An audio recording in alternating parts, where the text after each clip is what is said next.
Cost தானே. அப்ப cost மேல ஏறி வர போறாங்களா? பூதம்னா கோஸ்ட்னு நீ இங்கிலீஷ்ல நினைக்கிற. இது சிவபெருமானுக்கு நிறைய உதவியாளர்கள் இருப்பாங்க, சர்வன்ட்ஸ் இருப்பாங்க. அவங்களுக்கு பேர் பூத கணங்கள் அப்படின்னு பேர். அது மாதிரியான ஒரு பூத கணம். இன்னொன்று பாரு, இந்த பாரு, இந்த பக்கம் திரும்பி பாரு. இது என்ன தெரியுமா? இதில் மீனாட்சி அம்மை மட்டும் அன்னவாகனத்தில் வர்றாங்க. அன்னம்னா என்னன்னா ஸ்வான். நீ சொல்கிற பார்க்குறவங்கள வாத்து பார்ப்பையில அது மாதிரி அந்த அன்ன வாகனத்தில் வர்றாங்க. கையெடுத்து கும்பிட்டுக்கோ. சரி தாத்தா, நாளைக்கு வரலாம்.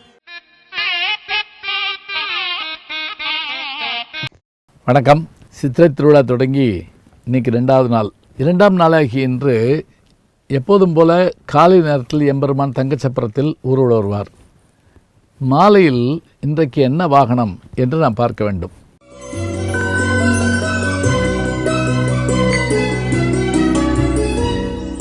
இன்றைக்கு எம்பெருமான் பூத வாகனத்திலே எம்பெருமானும் பிரியாவிடையும் சேர்ந்து வருவார்கள். எம்பெருமாட்டி அன்னவாகனத்திலும் எழுந்தருளுகிறார்கள். பூத வாகனத்தினுடைய அந்த தாத்பரியம் என்ன என்று பார்த்தால், பூதங்கள் தோறும் நின்றாய் என்று ஐம்பூதங்களாக காட்சி தருகின்றவன் எம்பெருமான். வானாகி மண்ணாகி வழியாகி ஒளியாகி ஊனாகி உயிராகி உண்மையுமாய் இன்மையுமாய் கோணாகி யான் எனதென்று அவரவரை கூத்தாட்டு வானாகி நின்றாய் என்று சொல்லி வாழ்த்துவனை என்று மணிவாசக பெருமான் பாடுகின்றார் என்றால், ஐம்பூதமாகவும் விளங்குகின்றவன் எம்பெருமான், பூதகணங்களின் தலைவன். எனவே பூதத்தை வாகனமாக கொண்டு எம்பெருமான் பிரியாவடியோடு வருகின்றார்.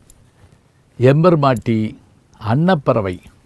அன்னப்பறவைக்கு ஒரு சிறப்பு என்ன என்றால், அந்த பறவை பற்றிய செய்திகள் சங்க இலக்கியத்தில் இருக்கின்றன. அதாவது, பாலிலே இருக்கின்ற நீரை பிரித்து பாலை மட்டும் அருந்தக்கூடிய வல்லமை உள்ளது அந்த பறவை என்கின்ற செய்தியை நாம் காலங்காலமாக கேட்டு வருகிறோம். அன்னப்பட்சி என்று அதற்கு பெயர். பிரம்மனுடைய வாகனம் அன்னப்பறவை என்று சொல்வார்கள். இங்கே எம்பெருமாட்டி மீனாட்சி தடாதகை பிராட்டி அன்னவாகனத்திலே 2ஆம் நாளில் நமக்கு காட்சி தருகிறாள். பூதவாகனத்தில் வருகின்ற எம்பெருமானியும் பிரியாவடியையும் அன்னவாகனத்தில் வருகின்ற எம்பெருமாட்டியையும் பக்தர்கள் கண்டுகளிக்கின்ற காட்சியை காண்கின்றோம். சித்திரை திருவிழா நிகழ்ச்சிகளையும் வாகனங்களை பற்றிய அறிமுகங்களையும் தொடர்ந்து காண இருக்கின்றோம். நல்ல செய்திகளை நாளும் சிந்திப்போம். நாளை சந்திப்போம்.